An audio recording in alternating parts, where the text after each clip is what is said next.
Hey guys, welcome to all. This is Imran Khan.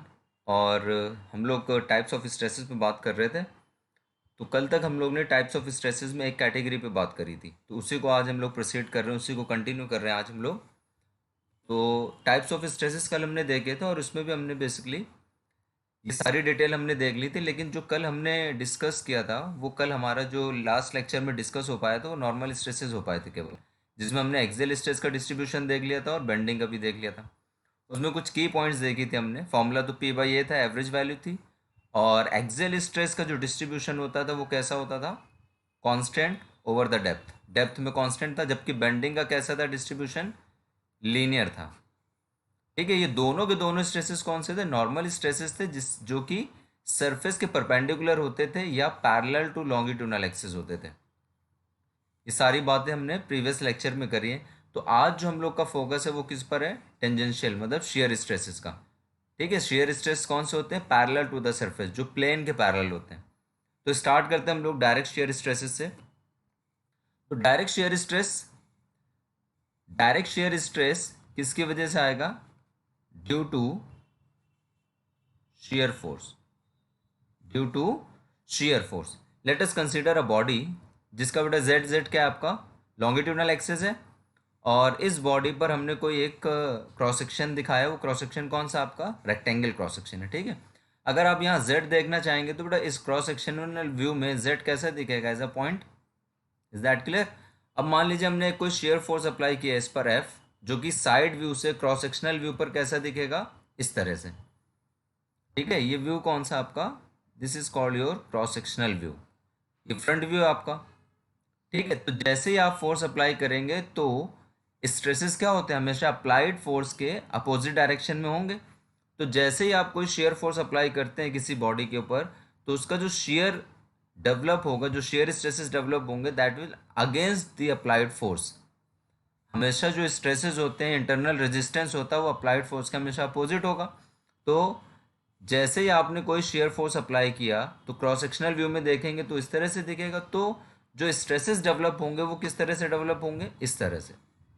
देखिए, opposite to the applied load and parallel to the cross section. ध्यान से सुनिए, direct shear stress है। Shear stress हमेशा क्या होते हैं? पैरेलल टू क्रॉस सेक्शन या plane. Parallel to cross section, parallel to plane बोलिए या पैरेलल टू सरफेस बोलिए। ठीक है, तो ये क्या है आपका? क्रॉस सेक्शनल है, क्रॉस सेक्शनल प्लेन है।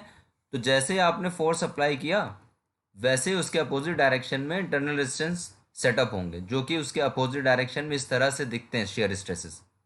तो आप देख रहे होंगे कि वैल्यू टॉप पर जीरो है, यहाँ पर जीरो, यहाँ पर इंक्रीज हो रही, यहाँ पर और इंक्रीज हुई, फिर डिक्रीज हो रही, फिर जीरो।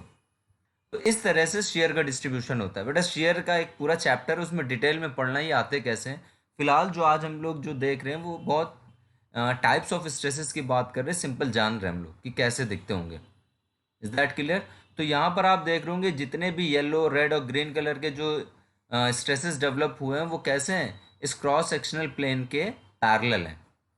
और लॉन्गिट्यूडनल एक्सिस देखेंगे तो बेटा जेड बाहर की तरफ आएगी आपके, तो उसके परपेंडिकुलर दिख रहा है ये। तो इस तरह के स्ट्रेसेस कौन से हैं आपके? Shear stress. अब अगर इसको आप 3D व्यू में देखना चाहते हैं, मान लो ये बॉडी इस तरह की होगी। तो जैसे इस पर आपने फोर्स अप्लाई किया ऊपर से नीचे की तरफ, ऊपर से नीचे आपने फोर्स अप्लाई किया होगा, शेयर फोर्स, तो स्ट्रेसेस आपके कुछ अपोजिट डायरेक्शन में इस तरह से दिख रहे हैं। तो यहाँ साफ साफ आपको दिख रहा होगा कि ये प्लेन ऑफ क्रॉस सेक्शन है जिसके ये पैरेलल दिख रहे हैं। तो शेयर स्ट्रेसेस क्या होते हैं? Parallel to the cross section या perpendicular to the longitudinal axis. साफ दिख रहा है यहाँ पे, ये क्या आपकी लॉन्गिट्यूडनल एक्सिस है। क्लियर है यहाँ तक? ठीक है, तो अब इसके की पॉइंट समझते हैं हम लोग। तो डायरेक्ट शेयर स्ट्रेस है, तो शेयर फोर्स की वजह से स्ट्रेसेस डेवलप होते हैं, उनको बोलते हैं हम लोग डायरेक्ट शेयर स्ट्रेस, जिसका फॉर्मूला होता है F upon A, where the F is shear force, F is your shear force and A is the area of shear, जिस प्लेन पर शेयर अप्लाई हो रहा है ना बेटा। जैसे यहाँ पर हमारा प्लेन कौन सा? वो क्रॉस सेक्शन है, तो यहाँ पर वो प्लेन कौन सा? हमारा क्रॉस सेक्शन है। ठीक। और कल मैंने बात करी थी जितने भी आपके बेटे ये डायरेक्ट स्ट्रेसेस होते हैं वो सारे के सारे कौन से होते हैं? Average value. तो ये भी कौन सी वैल्यू आपकी? एफ बाई ए से एवरेज वैल्यू। ठीक है, नेक्स्ट पॉइंट बात करते हैं कि it is also known as the primary shear stress, इसको हम लोग प्राइमरी शेयर स्ट्रेस भी बोलते हैं। Next, it develops due to shear force. ठीक। Next point, it is parallel to the cross section. देखिए बेटा क्रॉस सेक्शन के पैरेलल है कि नहीं, और perpendicular to the longitudinal axis है, perpendicular to the longitudinal axis. Is that clear? Next, ये सबसे इंपॉर्टेंट पार्ट है, look at this is very important. Shear stress distribution is parabolic along the depth. Shear stress का जो distribution होता है वो कैसा होता है? पैराबोलिक होता है। तो इसको समझने के लिए इसको अच्छे से समझेंगे। शेयर स्ट्रेस का डिस्ट्रीब्यूशन कैसा है? पैराबोलिक। तो इसको समझते हैं हम लोग कैसे पैराबोलिक है। मान लीजिए बेटा लास्ट के 2 पॉइंट्स आप ऐसे देखें तो शेयर ऐसे दिख रहा है आपको, ठीक है। अब अगर मैं बोलूँ कि बेटा केवल मैग्नीट्यूड की बात करो तो आप बोलोगे सर टॉप पे तो जीरो है, टॉप पे मैग्नीट्यूड जीरो, फिर थोड़ा सा बढ़ रहा है, फिर और बढ़ रहा है, फिर सेंटर से नीचे जाने पर और घट रहा है वो, और फाइनली नीचे बॉटम एंड पर जाने पर जीरो। तो अगर मैं इसका मैग्नीट्यूड को दिखाना चाहूँ, केवल मैग्नीट्यूड को, तो कैसा होगा बेटा? आप बोलोगे सर देखिए जीरो तो जीरो इस तरह से दिखेगा, येलो वाले का मैग्नीट्यूड देखना है तो ऐसा है, थोड़ा सा ज़्यादा है, रेड वाला उससे भी ज़्यादा है, ग्रीन वाला उससे कम है, और फिर एट द एंड वो ज़ीरो है। तो ये इसके मैग्नीट्यूड इस तरह से दिखेंगे। अगर इनके ये जो पॉइंट्स हैं इन पॉइंट्स को मिला दिया जाए तो कैसा प्रोफाइल बनेगा? पैराबोलिक। इसका मतलब जो डिस्ट्रीब्यूशन होता है डेप्थ में, ये क्या है बेटा? उसकी गहराई है, depth. This is the depth of the member. तो डेप्थ में जो डिस्ट्रीब्यूशन होता है शेयर का वो कैसा होता है? पैराबोलिक। ठीक है। इसी तरह से इसको देखें, नेक्स्ट जीरो, फिर येलो, फिर रेड, फिर ग्रीन, अगेन जीरो, और इनका जो प्रोफाइल बनेगा वो पैराबोलिक। इसका मतलब स्ट्रेस डिस्ट्रीब्यूशन, जो डायरेक्ट शेयर स्ट्रेस का डिस्ट्रीब्यूशन होता है वो कैसा होता है? पैराबोलिक होता है। अब बेटा क्योंकि ये पैराबोलिक है, ये बदल रहा है, तो कहीं तो मैक्सिमम होगा। हाँ, तो शेयर की एक मैक्सिमम वैल्यू भी एग्जिस्ट करती है कहीं। ये बेटा पूरा डिटेल में पढ़ना है शेयर स्ट्रेस के चैप्टर में। फिलहाल यहाँ पर आप क्या समझ रहे हैं कि डायरेक्ट शेयर स्ट्रेस का डिस्ट्रीब्यूशन गहराई में, डेप्थ में कैसा होता है? पैराबोलिक होता है, जो कि इंटरमीडिएट कहीं बीच में या कहीं भी इंटीरियर में मैक्सिमम होता है उसकी वैल्यू। इसलिए जिसकी वैल्यू होती है tau max is goes to K times of tau average. अभी इसको हम लोग डिटेल में डिस्कस कर रहे हैं तुरंत, ये क्या चीज़ लिखी है। अभी फिलहाल ये समझिए कि ये किसकी वैल्यू है? मैक्सिमम शेयर स्ट्रेस की वैल्यू। क्लियर है? नेक्स्ट पॉइंट है, it is zero at the top and bottom. बेटा टॉप पर शेयर की वैल्यू जीरो, एंड बॉटम पर भी शेयर की वैल्यू, शेयर स्ट्रेस की वैल्यू हमेशा जीरो होगी, हमेशा, चाहे वो कोई भी सेक्शन हो, फॉर एवरी सेक्शन। ये इंपॉर्टेंट पॉइंट है। एवरी सेक्शन का मतलब समझ रहे, चाहे वो बेटा रेक्टेंगल सेक्शन हो, चाहे वो आई सेक्शन हो, चाहे वो सर्कुलर सेक्शन हो, ट्राइंगुलर सेक्शन हो, कोई भी सेक्शन हो, टॉप और बॉटम पर हमेशा शेयर स्ट्रेस की वैल्यू क्या होगी? डायरेक्ट शेयर स्ट्रेस की वैल्यू हमेशा जीरो होगी। Is that clear? ठीक है। अब समझिए इसको, ये ऊपर वाली जो बीम थी, जो मेंबर है वो इस तरह का था। जनरली बुक्स में जो हम लोग दिखाते हैं वो कुछ इस तरह से इसको दिखाते हैं। शेयर स्ट्रेस, जैसा आपने शेयर फोर्स लगाया तो शेयर स्ट्रेस का डिस्ट्रीब्यूशन ऐसा दिखाते हैं हम लोग, है ना, जो कि प्रोफाइल पैराबोलिक होती है। लेकिन यहां समझिए पॉइंट नंबर 3 पर, पॉइंट नंबर 3 पर it is parallel to the cross section. तो बेटा यहां पर आप गौर देंगे, जो ये चीज हम लोग इस तरह से बनाते हैं, तो ये जो लाइन है ये केवल दिखाने के लिए है। ये लॉन्गिट्यूडनल एक्सिस के यहाँ पैरेलल तो दिख रही है, लेकिन ये पैरेलल नहीं होता है। अगर मैं बोलूँ ये बेटा ये येलो वाला कौन सा है पोर्शन, ये है येलो वाला शेयर स्ट्रेस, जो कि क्रॉस सेक्शन के पैरेलल दिख रहा है। तो यहाँ दिखाते तो ऐसा है, क्यों? क्योंकि वो 3D में आपको ऐसा दिखता है, लेकिन 2D में दिखाने में उसमें प्रॉब्लम्स होती है, तो इसलिए इसको हम कैसा दिखा देते हैं? सामने से ऐसा दिखाते हैं। ठीक है। तो ये आपको बेटा दिख तो parallel to the longitudinal axis रहा है, लेकिन ये पैरेलल टू लॉन्गिट्यूडनल एक्सिस नहीं होते हैं, ये perpendicular to the longitudinal axis होते हैं, या फिर इस क्रॉस सेक्शन के पैरेलल होते हैं। क्योंकि क्रॉस सेक्शन हम देख नहीं पा रहे हैं 2D में, इसलिए इसको हम ऐसा दिखाते हैं। आई होप यहाँ तक क्लियर हो गई चीज़। ठीक है। अब बात करते हैं बेटा, ये तो हो गया पैराबोलिक, इसका नेचर कैसा है? पैराबोलिक है। लेकिन एवरेज वैल्यू की बात करें बेटा, ये कैसा हो गया? ये पैराबोलिक हो गया। ठीक है। This is your parabolic. देखिए this is your parabolic, parabolic है। ठीक है, डिस्ट्रीब्यूशन पैराबोलिक तो है लेकिन बेटा सबसे इंपॉर्टेंट चीज पैरेलल टू द प्लेन है and perpendicular to the longitudinal axis है। ये दिख रहे हैं लेकिन है नहीं लॉन्गिट्यूडनल एक्सिस के पैरेलल, ठीक है। वो मैं पहले बता चुका हूँ 3D में वो कैसे होते हैं, ऊपर भी दिख रहा है ये पैरेलल है, ठीक है। अब बात करते हैं एवरेज वैल्यू कैसे दिखती है। एवरेज वैल्यू ये है बेटा, एवरेज वैल्यू, एवरेज जितनी भी वैल्यूज होती हैं, ये ध्यान रखिएगा, एवरेज वैल्यू जितनी भी होती है वो हमेशा कैसी होती है, कांस्टेंट। ऊपर से नीचे वो वैल्यू कैसे दिखेगी, हमेशा कांस्टेंट दिखेगी। तो एवरेज शेयर स्ट्रेस कैसा दिखता होगा, फिर से बता रहा हूँ बेटा, ये जो पैराबोलिक आप नेचर दिखाते हैं वो एक्चुअली किसका होता है, एक्चुअल शेयर स्ट्रेस का डिस्ट्रीब्यूशन होता है, जो कि आगे हम लोग पढ़ेंगे। एक फॉर्मूला जो होता है आपका tau equals to F A Y by Y bar upon I B, ये शेयर स्ट्रेस के चैप्टर में पढ़ेंगे। तो यहाँ से पता चलता है कि जो स्ट्रेस डिस्ट्रीब्यूशन होता है शेयर का वो कैसा होता है, पैराबोलिक। तो अभी हमें डिटेल में नहीं जाना है फिलहाल, अभी आप समझिए कि एक्चुअल शेयर स्ट्रेस का डिस्ट्रीब्यूशन कैसा होता है, पैराबोलिक। लेकिन एवरेज शेयर स्ट्रेस कैसे दिखाएंगे, average shear stress, average value हमेशा कैसी होती है, कांस्टेंट। तो एवरेज शेयर स्ट्रेस ऐसे दिखता है। इसका मतलब मैं अगर यहाँ पर बोलूँ तो यहाँ से यहाँ तक की ये वैल्यू जो है येलो वाली, वो कौन सी वैल्यू है, this is your tau average, जिसकी वैल्यू क्या होगी आपकी, एफ अपॉन ए, शेयर फोर्स अपॉन एरिया। यहाँ तक क्लियर है।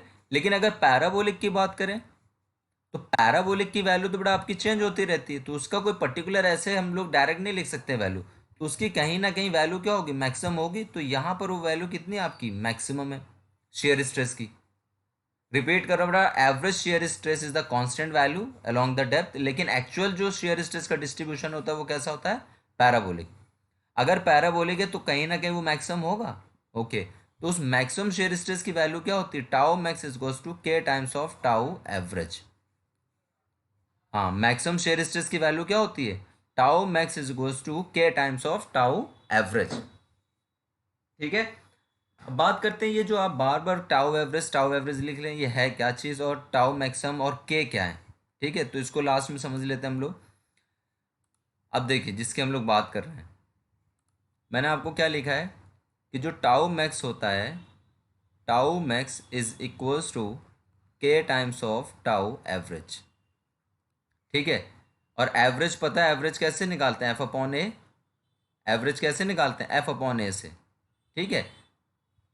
तो के क्या चीज़ होती है बेटा, के एक कांस्टेंट है जो किस पर डिपेंड करता है, क्रॉस सेक्शन पर, कि कैसा क्रॉस सेक्शन है।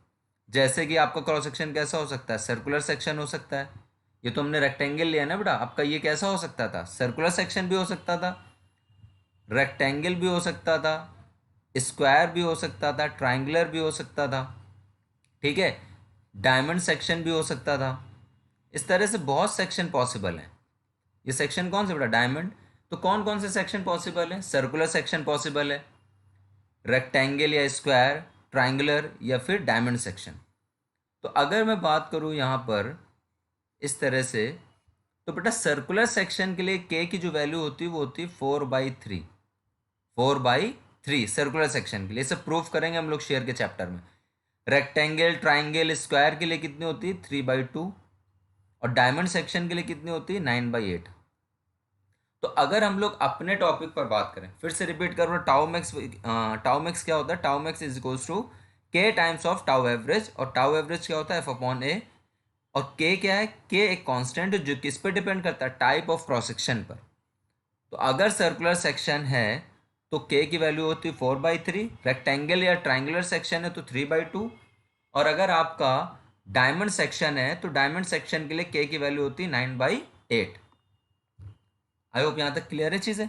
लेकिन हमने कौन सा क्रॉस सेक्शन ले रखा है बेटा, हमने क्रॉस सेक्शन कौन सा ले रखा है, रेक्टेंगल। तो एक बात बताइए, टाउ मैक्स क्या होगा, अगर मैं बोलूँ यहाँ पर ये जो वैल्यू है ये किसकी वैल्यू, तो आप बोलेंगे सर ये टाउ मैक्स है।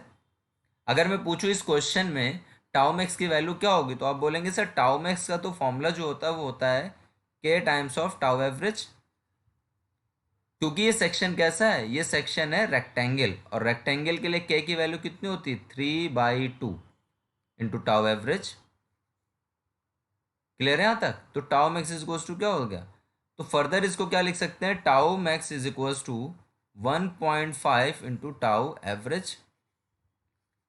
ये किसके लिए है बेटा, ये आ गया किसके लिए, रेक्टेंगल सेक्शन के लिए। तो रेक्टेंगल सेक्शन के लिए एक स्टैंडर्ड चीज भी आती है, कि जो टाउ मैक्स होता है वो एवरेज वैल्यू से 50% ज़्यादा होता है, 50% ज़्यादा होता है। देखिए 1.5 है, मतलब कि 50% ज़्यादा है किससे, एवरेज वैल्यू से। और ये एवरेज वैल्यू किससे निकालेंगे, एफ अपॉन ए से। क्लियर है यहाँ तक? So this is the direct shear stress. Direct shear stress F upon A जो कि कांस्टेंट होता है, लेकिन एक्चुअल शेयर स्ट्रेस का नेचर कैसा होता है, दैट इज पैराबोलिक। और ये हमेशा क्रॉस सेक्शन के पैरेलल दिखेंगे। इसको बनाते ज़रूर हम ऐसे हैं, लेकिन हम रियल में वो कैसा होता है, parallel to the cross section होता है। Is that clear? हाँ। और टाउ मैक्स जो होता है वो के टाइम्स ऑफ टाउ एवरेज होता है। और के क्या है, कांस्टेंट है जो कि टाइप ऑफ क्रॉस सेक्शन पे डिपेंड करता है। रेक्टेंगल, स्क्वायर, ट्राइंगल के लिए 3/2, सर्कुलर सेक्शन के लिए 4/3 और डायमंड सेक्शन के लिए 9/8। ठीक है, ये सब डिटेल में पढ़ना है हमें पूरे चैप्टर को। ठीक है, चलिए नेक्स्ट बात करते हैं हम लोग torsional shear stress. Torsional shear stress किसकी वजह से आता है, due to torsion, due to twisting moment या ड्यू टू टॉर्शन। ठीक है, ये भी शेयर स्ट्रेस है, तो ये भी शेयर स्ट्रेस होने की वजह से क्या होगा, पैरेलल टू क्रॉस सेक्शन। ये भी क्या होगा, पैरेलल टू क्रॉस सेक्शन। ये की पॉइंट्स हैं कुछ। सबसे इंपॉर्टेंट पार्ट सुनिए बेटा, आपके सिलेबस में केवल और केवल कौन से टॉर्शन में, सिलेबस में कौन सा सेक्शन है, केवल और केवल सर्कुलर सेक्शन। तो इसलिए हम लोग केवल और केवल किस पर बात करेंगे, सर्कुलर सेक्शन पे बात करेंगे। तो टॉर्शनल शेयर स्ट्रेस क्या होता है, वो स्ट्रेस जो किसकी वजह से डेवलप होता है, ट्विस्टिंग मोमेंट या टॉर्शन की वजह से, और ये हमेशा parallel to the cross section होता है। चलिए एक एग्जांपल लेते हैं कि सर्कुलर सेक्शन का एक शाफ्ट है हमारा, जिसमें ये जेड जेड क्या है, उसकी लॉन्गिट्यूडनल एक्सिस है। मान लीजिए जैसे इस पर आपने कोई एक टॉर्क अप्लाई किया, तो जैसे आप एक टॉर्क अप्लाई करेंगे तो इसमें शेयर स्ट्रेस डेवलप हो जाएंगे। ठीक है, तो वही शेयर स्ट्रेस कौन से होंगे, आपके टॉर्शनल शेयर स्ट्रेस। ठीक है, अब देखिए कैसे दिखेगा बेटा, ये है इसका क्रॉस सेक्शन। 3 एक्सेस होती हैं आपकी, एक्स, वाई और जेड। जेड तो हमने दिखा रखा है। तो जब आप क्रॉस सेक्शन देखेंगे तो जेड एक्सेस कैसे दिखेगा बेटा, आपको पॉइंट दिखेगा, आपकी तरफ आता हुआ दिखेगा, और जेड एक्सेस आपको कुछ ऐसे दिखेगी, पॉइंट, जो कि स्क्रीन के परपेंडिकुलर है। एक्स और वाई कैसे दिखेंगे बेटा आपको, ऐसे। एक्स और वाई कैसे दिखेंगे आपको, कुछ इस तरह से। अब देखिए अप्लाइड टॉर्क कैसा है बेटा, इस तरह का। अप्लाइड टॉर्क कैसा है, इस तरह का। इसका मतलब बेटा ये जो अप्लाइड टॉर्क है वो शाफ्ट को क्लॉकवाइज घुमाने की कोशिश कर रहा है कि नहीं। तो बेटा रेजिस्टेंस जो डेवलप होगा वो कैसा डेवलप होगा, एंटी क्लॉकवाइज। हाँ, रेजिस्टेंस जो डेवलप होगा वो कैसा होगा, एंटी क्लॉकवाइज। एक चीज़ और समझिए बेटा, ये जो टॉर्क आपने लगाया, इस टॉर्क को अप्लाई करने के लिए आपने क्या किया होगा बेटा, कुछ एक फोर्स आपने ऐसा लगाया होगा और एक फोर्स आपने कुछ ऐसा लगाया होगा, ये। और ये कितनी डिस्टेंस पर है, डी डिस्टेंस पर है, डायमीटर ऑफ दिस शाफ्ट के। तो आप देखेंगे कि ये है लॉन्गिट्यूडनल एक्सिस और ये है डी डिस्टेंस, और ये एक फोर्स बाहर की तरफ और ये एक फोर्स अंदर की तरफ, और ये मिलके एक क्या बना देंगे, टॉर्क, ट्विस्टिंग मोमेंट, जो हमने ऊपर दिखा रखा है। ठीक है, और अगर हम क्रॉस सेक्शन पर देखें तो बेटा ये वाला पी जो है वो कैसा दिखेगा, इस तरफ ये पी, और नीचे वाला पी कैसा दिखेगा, कुछ इस तरफ से पी। और ये कितने डिस्टेंस पर, डी डिस्टेंस पर हैं, तो ये एक टॉर्क जनरेट करेंगे टी, जिसकी वैल्यू होगी पी इंटू डी। क्या ये समझ में आ गया कि टॉर्क कैसे लग रहा होगा। अच्छा, ये सारी चीज़ें क्या है बेटा, ये सारी चीज़ें हैं जो आपने अप्लाई करी हैं। तो अब जैसे आपने कोई भी चीज़ अप्लाई करी तो बॉडी क्या करेगी, बॉडी उसको रेजिस्ट करेगी अपोजिट डायरेक्शन में। तो जैसे ही आपने एक टॉर्क अप्लाई किया था, फिर से देखिए बेटा, जैसे ही आपने एक टॉर्क अप्लाई किया तो रेजिस्टेंस देगी बॉडी अपोजिट डायरेक्शन में। तो जब अपोजिट डायरेक्शन में रेजिस्टेंस मिलेगा तो बेटा ये इस तरह का रेजिस्टेंस एंटी क्लॉकवाइज रेजिस्टेंस के लिए ऑब्वियसली बेटा इधर एक फोर्स होगा और एक फोर्स इधर होगा, opposite to the applied forces. That clear? तो इन दो फोर्सेस की वजह से ये देखिए बेटा, एक ये पी ऊपर वाला है और ये पी है नीचे वाला, और ये कितने डिस्टेंस पे है, डी डिस्टेंस पर। और ये दोनों मिलके क्या बनाएंगे, एक एंटी क्लॉकवाइज टॉर्क, जिसकी वैल्यू भी पी इंटू डी होगी। Is that clear? तो इसको रब करते हैं, अब क्लियर करते हैं चीज़ों को ईजिली, शुरू स्टार्टिंग से।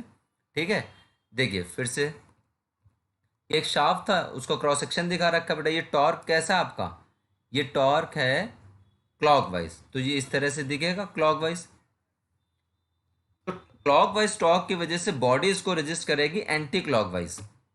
और एंटी क्लॉकवाइज कैसे आया होगा, क्योंकि इसके टॉप और बॉटम पर इस तरह के फोर्सेस लगे होंगे, और अगर इन्हीं की टॉप पॉइंट्स को मैच कर दें तो ये इसका डिस्ट्रीब्यूशन होता है, और शेयर जो डेवलप होंगे वो कुछ इस तरह से होंगे, जो शेयर स्ट्रेसेस डेवलप होंगे। तो इसको समझने के लिए बेटा क्लियर है, इसको देखिए बेटा, ऊपर वाले ट्राइंगल का रिजल्टेंट फोर्स ऐसा आएगा और नीचे वाले ट्राइंगल का रिजल्टेंट फोर्स ऐसा आएगा।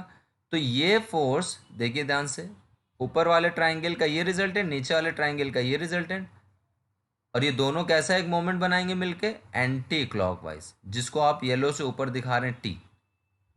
Is that clear? ठीक है, तो यहां से क्या पता चल रहा है, जो टॉर्क है, टॉर्क आप लगा रहे हैं क्लॉकवाइज, तो एंटी क्लॉकवाइज एक टॉर्क रजिस्ट करने के लिए डेवलप करेगा, जिसको बोलते हैं रजिस्टिंग टॉर्क। अगर प्रॉपर बोला जाए तो ये क्या है, टी आर। और टी आर कौन देगा, बॉडी, बॉडी का इंटरनल रेजिस्टेंस है। और इस टी आर को स्ट्रेसेस के फॉर्म में दिखना है, तो स्ट्रेस का डिस्ट्रीब्यूशन आपको इस तरह से दिखता है। यहाँ तक क्लियर है चीज़ें? अच्छा एक बात बताएं, ये जो स्ट्रेस आप दिखा रहे हैं क्रॉस सेक्शन के कैसे हैं, पैरेलल है, क्लियर है? और लॉन्गिट्यूडनल एक्सिस देखें तो लॉन्गिट्यूडनल एक्सिस स्क्रीन के परपेंडिकुलर है, तो लॉन्गिट्यूडनल एक्सिस के ये परपेंडिकुलर दिखेंगे, जबकि क्रॉस सेक्शन के कैसे हैं, ये पैरेलल है। तो टॉर्शनल शियर स्ट्रेस का डिस्ट्रीब्यूशन भी कैसा होता है, लीनियर होता है। ठीक है, तो अब इसके की पॉइंट्स की बात करें, तो टॉर्शनल शियर स्ट्रेस का फॉर्मूला क्या होता है, that is T by Z P, T by Z P, जहां पर टी क्या है आपका ट्विस्टिंग मोमेंट, ठीक है, और जेड पी क्या है, Z P is goes to polar polar section modulus, polar section modulus, clear है? Polar section modulus Z P का फॉर्मूला क्या होता है, that is I P upon R, that is I P upon R. तो Z P is goes to I P upon R, जहां पर I P क्या है, it is the polar moment of inertia, polar moment of inertia divided by are. Clear है यहां तक? क्योंकि ये सर्कुलर सेक्शन है तो बड़ा समझ लें, सर्कुलर सेक्शन के लिए I P polar moment of inertia कितना होता है, पाई बाई 32 डी की पावर 4। इसका डायमीटर कितना मान लिया हमने, कैपिटल डी मान लिया। तो सर्कुलर सेक्शन के लिए आई पी कितना होता है, पाई बाई 32 डी की पावर 4। और कैपिटल आर क्या है, आउटर रेडियस है, capital R is the outer radius, और आउटर रेडियस का मतलब डी बाई 2। तो बेटा इन दोनों को जैसे ही डिवाइड करेंगे तो क्या दे देगा आपको, Z P. Is that clear? और ये वैल्यू कितनी बनेगी बेटा, आपको डी से डी कैंसिल हो जाएगा, और 32 2 से कैंसिल होगा, और ये बचेगा पाई डी क्यूब अपॉन 16। ठीक है, तो पाई डी क्यूब अपॉन 16, तो ये जेड पी की वैल्यू है। तो बेटा अगर मैं सर्कुलर सेक्शन के लिए टाउ टी की बात करूं तो टाउ टी कितना हो जाएगा, tau T is equals to T upon Z P लिखते हैं आप। तो बेटा टाउ टी की वैल्यू क्या बन जाएगी, tau T is equals to, अब देखिए जेड पी जैसे वैल्यू रखेंगे नीचे, ये देखिए टी तो टी है, अपॉन जेड पी की वैल्यू क्या है, पाई डी क्यूब अपॉन 16, 16 ऊपर चला जाएगा और ये आ जाएगा 16 T upon pi D cube. This is the torsional shear stress, this is the torsional shear stress, और इसको आपने कहाँ निकाला, आर पर। तो ये कौन सी वैल्यू बेटा, इसकी मैक्सिमम वैल्यू है। ठीक है, तो ये आपका टॉर्शनल शियर स्ट्रेस है। ठीक है, this is the key first point जो उसका फॉर्मूला है। सेकेंड पॉइंट की बात करते हैं। The second point is it is also known as indirect और secondary shear stress. Direct shear stress को प्राइमरी बोलते हैं और टॉर्शनल शेयर स्ट्रेस को हम लोग क्या बोलते हैं, सेकेंडरी बोलते हैं। Next, it is due to twisting moment या टॉर्क। ठीक है, third, it is parallel to the cross section. देखिए बेटा यहाँ पर ये लाइन है इस तरह से, ये लाइन बेटा क्रॉस सेक्शन के पैरेलल है ना, ये सारे के सारे इस तरह से। तो it is parallel to the cross section या फिर perpendicular to the longitudinal axis. Next, हाँ this is very important again, torsional shear stress का जो डिस्ट्रीब्यूशन होता है वो कैसा होता है बेटा, लीनियर। अच्छा एक और लीनियर डिस्ट्रीब्यूशन किसका था, बेंडिंग मोमेंट का। लेकिन दोनों में डिफरेंस क्या है, सुनिए पहले, पहले इसको खत्म करते हैं बेटा। टॉर्शनल शेयर स्ट्रेस का डिस्ट्रीब्यूशन कैसा होता है, लीनियर। देखिए ये देखिए बेटा लाइन है, वो डिस्टो कैसी है आपकी, लीनियर साइन को बता रहा है ना, इंक्लाइंड लाइन और स्ट्रेट प्रोफाइल कैसी उसकी। तो यहां पर देखिए लीनियर है तो बेटा अगर मैं बोलूँ इसके ये पॉइंट्स जो हैं, इन पॉइंट्स को अगर मैच कराओ तो एक स्ट्रेट इंक्लाइन लाइन से मैच करेंगे पॉइंट्स, और उनसे जो प्रोफाइल मिलेगी वो कैसी होगी, लीनियर। तो इसका जो डिस्ट्रीब्यूशन होता है वो कैसा होता है, लीनियर होता है along the diameter, along the diameter या अलोंग द रेडियस। ठीक है, इज दैट क्लियर? हाँ, जब हाँ अब डिफरेंस क्या बेटा, ये लीनियर तो है, लीनियर, लेकिन लीनियर के साथ it is parallel to cross section. जबकि बेंडिंग स्ट्रेस भी कैसा था बेटा आपका, लीनियर था, लेकिन वो लीनियर कैसा होता था, perpendicular to the cross section. ये फर्क है। टॉर्सनल शियर स्ट्रेस जो है parallel to the cross section है, जबकि बेंडिंग स्ट्रेस जो है वो लीनियर होता है लेकिन perpendicular to the cross section होता था। क्या यहाँ तक क्लियर है चीजें? ठीक है, अब नेक्स्ट बात करते हैं, क्योंकि हमने बेटा ये टॉर्क की बात करनी है। अब देखिए नेक्स्ट पॉइंट क्या है, ये ऑलवेज, बेटा जो मैं यहाँ पर चीज़ें लिख रहा हूँ वो हमेशा के लिए, इनके अलावा कोई चीज़ें होंगी तो उन पे फ्लक्चुएशंस हो सकते हैं, लेकिन यहाँ पर जो लिखा है वो हमेशा के लिए वैलिड है। ठीक है, तो यहाँ पर ये अक्सर ये पूछा जाता है बेटा आपके ऑब्जेक्टिव क्वेश्चंस में, जो टॉर्शनल शियर स्ट्रेस होता है बेटा, डायरेक्ट शियर स्ट्रेस अभी हमने जो बात करी थी, डायरेक्ट शियर स्ट्रेस जो थे टॉप और बॉटम पर हमेशा जीरो होते थे, लेकिन जो टॉर्शनल शियर स्ट्रेस है it is maximum eight outer fibre. हमेशा कहाँ मैक्सिमम होते हैं, आउटर फाइबर पर। देखिए आउटर फाइबर समझते हैं, सबसे बाहरी जो सरफेस होगी उसकी। देखो बेटा ये क्या है, आउटर सरफेस है, आउटर सरफेस का पॉइंट, ये भी आउटर सरफेस का पॉइंट। यहाँ पर शेयर की वैल्यू क्या है, सबसे ज़्यादा है, मैक्सिमम है। ठीक है, और यहाँ पर क्या है, यहाँ पर भी मैक्सिमम है। तो आउटर सरफेस पर शेयर की वैल्यू, टॉर्शनल शेयर स्ट्रेस की वैल्यू हमेशा मैक्सिमम होती है। तो अगर मैं पूछूं बेटा एक पॉइंट यहाँ पर है, देखिए point number 1, point 2, point 3, point 4, इस तरह से। तो मैं बोलूँ इन पॉइंट 1, 2, 3, 4, देखिए बेटा टाउ 1, टाउ 2, टाउ 3, टाउ 4, मतलब shear stress eight point 1, shear stress eight point 2, shear stress eight point 3, shear stress eight point 4 क्या होगा?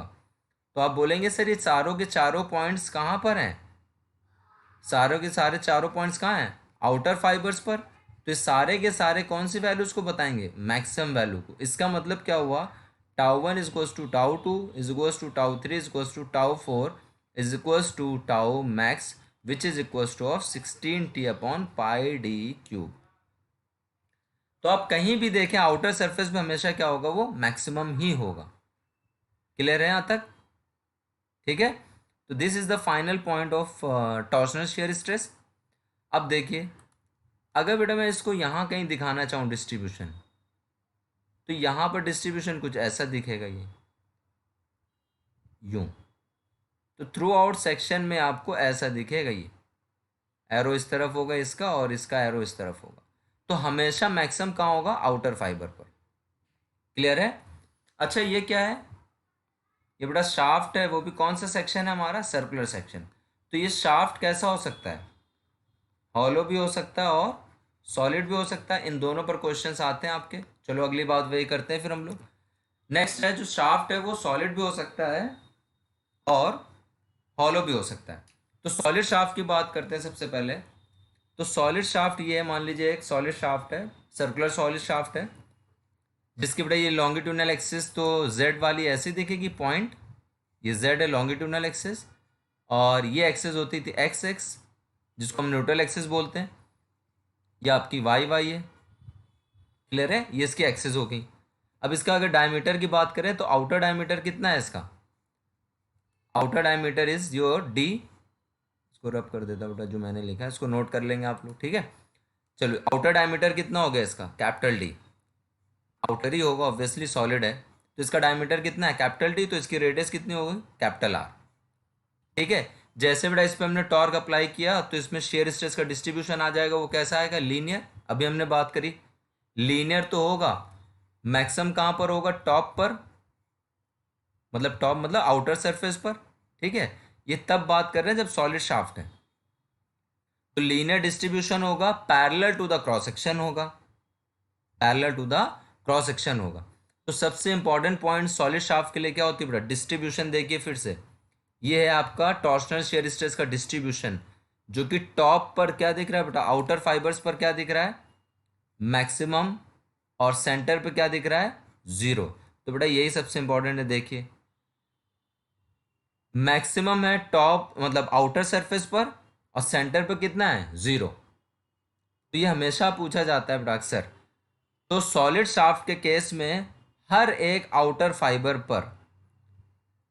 फाइबर के हर एक पॉइंट पर जो भी शेयर स्ट्रेस की वैल्यूज होंगी वो कौन सी होंगी, मैक्सिमम। ये भी क्या होगा, मैक्सिमम। और सेंटर पे वैल्यू हमेशा जीरो होगी। तो सॉलिड शाफ्ट के केस में आउटर फाइबर के हर एक पॉइंट पर शेयर की वैल्यू क्या होगी, मैक्सिमम शेयर होगा, जबकि सेंटर पे जो वैल्यू होगी वो शेयर स्ट्रेस की क्या होगी, जीरो होगी। ठीक है। और टाउ मैक्स पता है आपको, हम निकाल सकते हैं किससे, 16T/πd³ से। ये हमेशा पता है आपको। क्लियर है यहाँ तक। तो अभी हमने एक बात करी थी बेटा, सॉलिड शाफ्ट है, ये सॉलिड शाफ्ट है, इसका डायमीटर कितना है, डी। तो ये बताइए कैपिटल आर की वैल्यू कितनी हो जाएगी, capital D/2। Polar moment of inertia की वैल्यू कितनी होगी, π/32 D⁴। तो क्या बेटा हम लोग जेड पी निकाल सकते हैं, polar section modulus. Polar section modulus क्या होता है, IP/R। तो बेटा जैसे IP और R की वैल्यू पुट करेंगे तो ये वैल्यू कितनी हो जाएगी आपकी, π/16 D⁻3। Is that clear. तो फाइनली मेरे सॉलिड शाफ्ट के लिए टाउ मैक्स, किसके लिए, सॉलिड शाफ्ट के लिए क्या होगा, T/ZP होता है formula, T/ZP।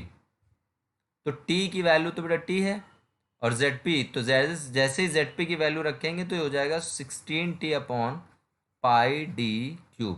This is the formula of torsional shear stress, maximum torsional shear stress for the solid shaft. ये ख्याल रखेंगे आप। क्लियर है यहाँ तक। So this is the maximum value of, this is the maximum value of shear stress for the solid shaft. ठीक है। अब एक दो की पॉइंट्स और देखिए इस पर, देखिए इसको रब कर देता हूँ बेटा आपको।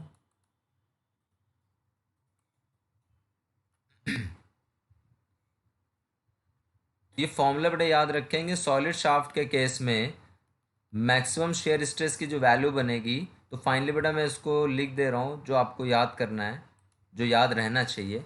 And this is your tau max, जिसको टाउ टी बोलते हैं, किसके लिए, सॉलिड शाफ्ट के लिए। उसका फॉर्मूला क्या है, 16T/πd³। This is the tau max for the solid shaft. अच्छा ये डिस्ट्रीब्यूशन कैसे बेटा, लीनियर है कि नहीं, ये देखिए। हाँ, तो अगर मैं बोलूँ बेटा एक ट्राइंगल है, ये देखिए एक ट्राइंगल है कि नहीं, ये यहाँ से यहाँ तक एक क्या है, ये देखिए रेड वाला ट्राइंगल है। तो बेटा अगर मैं एक ट्राइंगल यहाँ पे फॉर्म करूँ तो देखिए ध्यान से, यहाँ से बात कर रहा हूँ इस पॉइंट से ना, बेटा ये एक ट्राइंगल फॉर्म कर रहा हूँ मैं इस तरह से। तो ये इस तरह से एक ट्राइंगल फॉर्म हो गया। चलिए ये बताइए ये वैल्यू कितनी है, यहाँ से यहाँ तक। तो आप बोलोगे सर ये वैल्यू तो आपकी कैपिटल आर है, कैपिटल आर। और यहाँ से यहाँ तक की ये वैल्यू कितनी है, तो आप बोलोगे सर ये तो टाउ मैक्सिमम है। यही तो है बेटा आपका, सेंटर से कितनी दूरी पर, आर दूरी पर कितना है, टाउ मैक्स है। अब अगर मैं बोलूँ कि मान लो आपको बेटा कहीं और वैल्यू पूछ रहा है किसी और रेडियस पर, तो जैसे उसने पूछा है R' रेडियस पर, तो मैं बोलूँ कि R' रेडियस यहाँ से सेंटर से कितनी डिस्टेंस पर, R' रेडियस पर उसने पूछा है। सुनिए बेटा, कह रहा है शियर स्ट्रेस बताइए, shear stress at radius R', sorry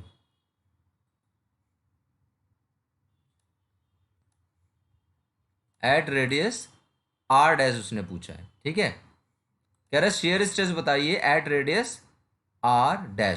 तो मैंने बेटा R' देखा और मान लिया कि R' पे आने वाला शेयर स्ट्रेस कितना है, कोई टाउ डैश।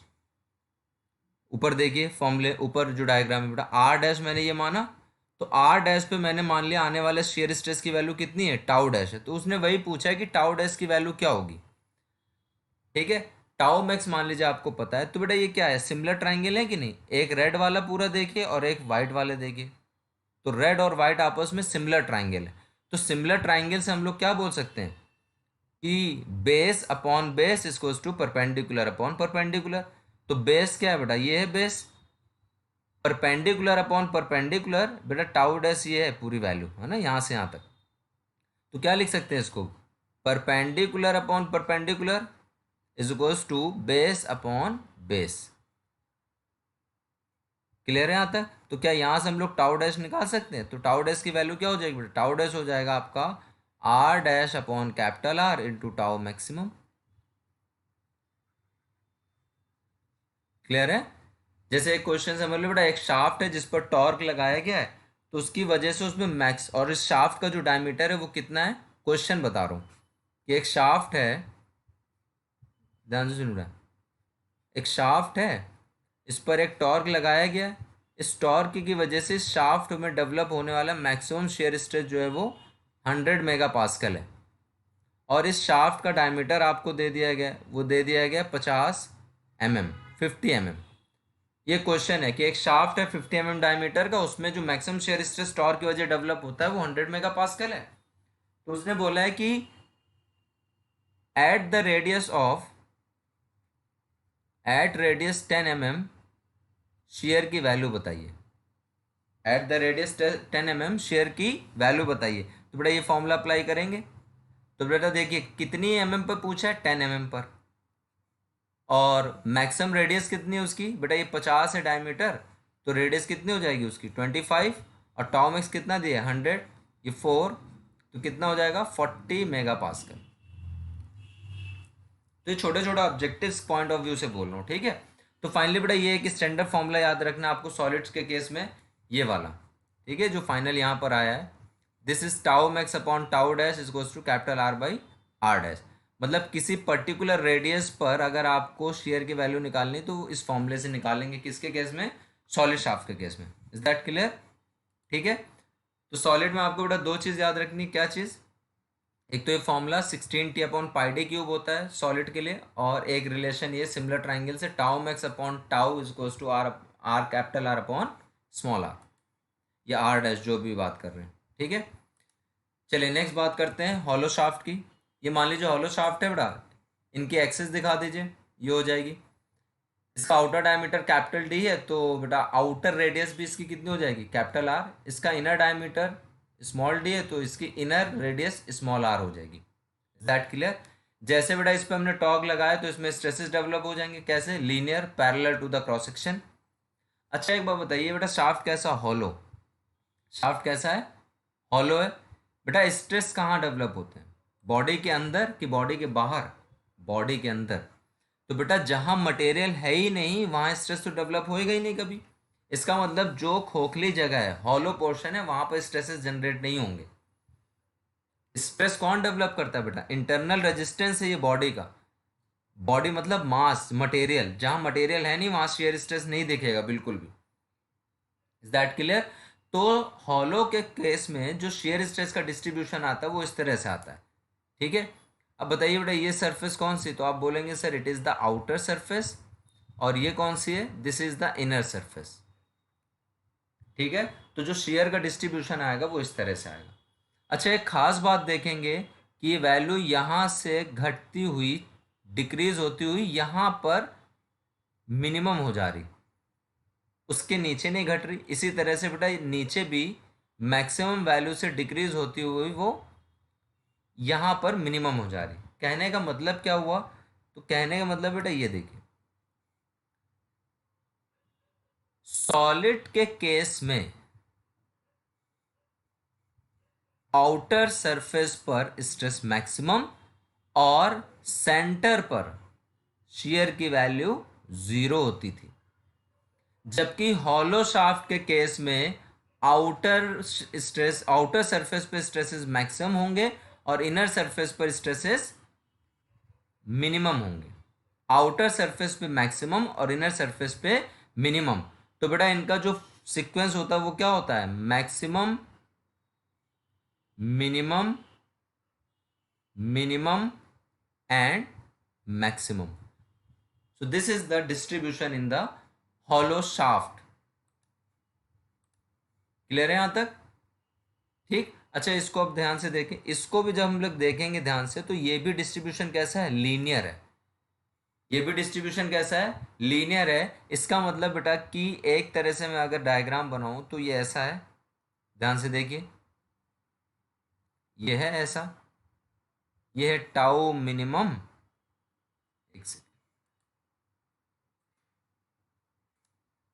ठीक है बेटा, फिर से मैं बता रहा हूँ, ये ऊपर का एक रेडियस इस तरह से है, ये वैल्यू किसकी बेटा, टाउ मैक्स की, देखिए ऊपर, और यहाँ पर कहीं क्या है, टाउ मिनिमम है, और यहाँ से स्ट्रेस इस तरह से दिख रहा है, ठीक बेटा। लेकिन जब इसको आगे प्रोजेक्ट करेंगे तो कैसा बनेगा, ट्राइंगल, तो सिमिलर ट्राइंगल्स बनते हैं।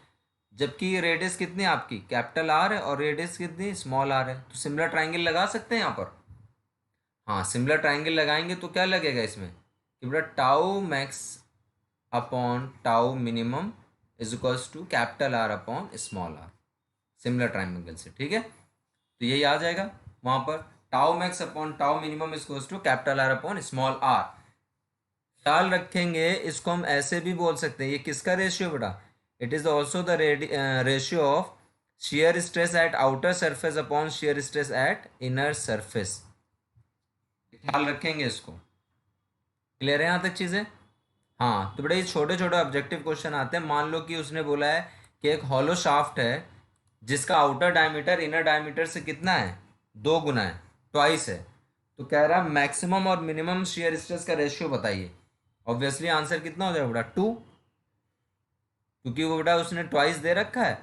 उसने बोला है उसका जो आउटर डायमीटर है, तो आउटर रेडियस जो दुगनी है किससे, इनर रेडियस से, तो बेटा आर से आर कैंसिल, आंसर क्या आ जाएगा, 2। तो बहुत छोटे छोटे ऑब्जेक्टिव्स होते हैं, ये ख्याल रखेंगे, ठीक है। चलो बेटा, अब इसके कैलकुलेशन की बात करते हैं। ये हॉलो शाफ्ट है, अगर मैं बोलूँ इसका पोलर मोमेंट ऑफ इनर्शिया क्या होगा, तो इसका पोलर हॉलो शाफ्ट का पोलर मोमेंट ऑफ इनर्शिया होता है π/32 कैपिटल डी की power 4 minus small D to the power 4, ठीक है।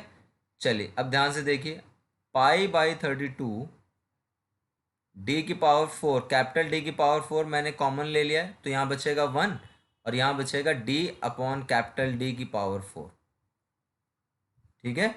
तो फाइनली क्या लिख सकते हैं हम लोग, that is π/32 capital D to the power 4 into 1 minus D upon capital D की पावर 4, ठीक है। तो ये क्या हो जाएगा, so this is your IP की वैल्यू क्या हो जाएगी, π/32 D to the power 4 into 1 minus K की पावर 4, जहां पर के हमने किसको माना है, के हमने माना d/d के रेशियो को, small D upon capital D which is less than 1। ये ध्यान रखेंगे, capital D upon small D नहीं है, that is small D upon capital D. और इस के को क्या बोलते हैं, इस के को हम लोग बोलते हैं डायमीटर रेशियो। क्या बोलते हैं हम लोग, डायमीटर रेशियो, ठीक है। हाँ, के क्या आपका डायमीटर रेशियो। तो फाइनली अभी एक चीज़ देखिए, इसका मतलब आईपी हमारा हॉलो शाफ्ट के लिए क्या होता है बेटा, यहाँ पे पैरेलल में लिखते जा रहे हैं कंपेयर करने के लिए, ठीक है। चलो बेटा एक चीज़ स्टार्ट, एक फाइनल बात करते हैं हम, सॉलिड शाफ्ट और हॉलो शाफ्ट, सॉलिड हो चाहे हॉलो हो, आउटर सरफेस पे हमेशा स्ट्रेस की वैल्यू क्या होगी, मैक्सिमम। और हॉलो शाफ्ट, सॉलिड शाफ्ट का केस है तो सेंटर पर शेयर की वैल्यू हमेशा क्या होगी, 0। जबकि हॉलो शाफ्ट के केस में शेयर स्ट्रेस कभी 0 नहीं होता है, वो मिनिमम होता है उसकी इनर सरफेस पर। उनके बाद ये रिलेशंस हैं जो याद रखेंगे आप, ठीक है। सॉलिड शाफ्ट के केस में आईपी की वैल्यू क्या लिखी थी हमने, π/32 डी की पावर 4, जबकि अभी हमने इसको कैलकुलेशन किया था हॉलो शाफ्ट के लिए, तो आईपी की वैल्यू क्या आई थी, π/32 D to the power 4 into 1 minus K की power 4, where K is goes to diameter ratio. K क्या था आपका, diameter ratio which is equals to of small D by capital D which is less than 1, ठीक है। Are क्या था बेटा, capital R क्या होता है, capital is the outer radius which is equals to capital D by 2। इसी तरह से बेटा कैपिटल आर चाहे वो हॉलो हो चाहे सॉलिड हो, आर जो कैलकुलेशन में हम लोग लेते हैं वो क्या होता है, आउटर, तो that is capital D by 2। तो क्या अब हम लोग जेड पी निकाल सकते हैं, जेड पी क्या होता है बेटा आपका आई पी अपॉन आर। तो जैसे इसकी वैल्यू रखी थी तो जेड पी की वैल्यू कितनी बन रही थी आपकी, दैट इज π/16 d⁻3। अच्छा बेटा, अगर इसकी यूनिट की बात करें तो पोलर मोमेंट ऑफ इनर्शिया की यूनिट होती है mm⁴ या मीटर⁴, जबकि सेक्शन मॉडुलस चाहे वो पोलर हो चाहे आपका नॉर्मल सेक्शन मॉडुलस हो, उसकी यूनिट क्या होगी, mm³। ये पूछा जाता है आपके एग्जाम्स में, ठीक है।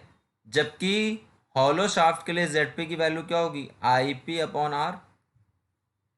बेटा IP की वैल्यू है आपके पास, तो ये क्या बन जाएगा आपका, π/16 d⁻3 इंटू 1 - k⁴। तो बेटा ये ZP किसका, ये याद रखेंगे हॉलो सेक्शन के लिए, हॉलो शाफ्ट के लिए, और ये ZP है सॉलिड शाफ्ट के लिए। K की वैल्यू d/d है, ठीक है। तो फाइनली हम लोग क्या निकाल सकते हैं, टाउ मैक्स निकाल सकते हैं, किसके लिए, सॉलिड के लिए।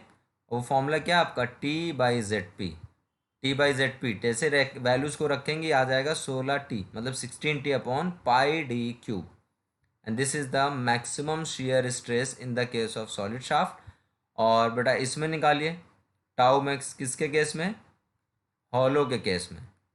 तो हॉलो के केस में निकालेंगे तो ये बेटा T/ZP ये भी होगा, और टी की वैल्यू रखेंगे जैसे, तो ये हो जाएगा 16T/πd³ इंटू, देखो बेटा यहाँ पर ये ZP की वैल्यू ना, ZP में ये ऊपर ही है, तो ये हो जाएगा 1 - k⁴, ठीक है। सो this is your tau max in the case of hollow shaft. Clear है बेटा, इसको याद रखेंगे इन सब चीज़ों को, इस तरह से ये टाउ मैक्स आपका निकलेगा हमेशा, ठीक है। हाँ, सो ये है आपका फाइनली, हमने टाइप्स ऑफ शेयर स्ट्रेसेस देख लिए फाइनली। तो आज हमने पूरे टाइप्स ऑफ शेयर स्ट्रेसेस पे बात कर लिए, ठीक है। तो आज का लेक्चर हम लोग यहीं फिनिश करते हैं। Thank you so much.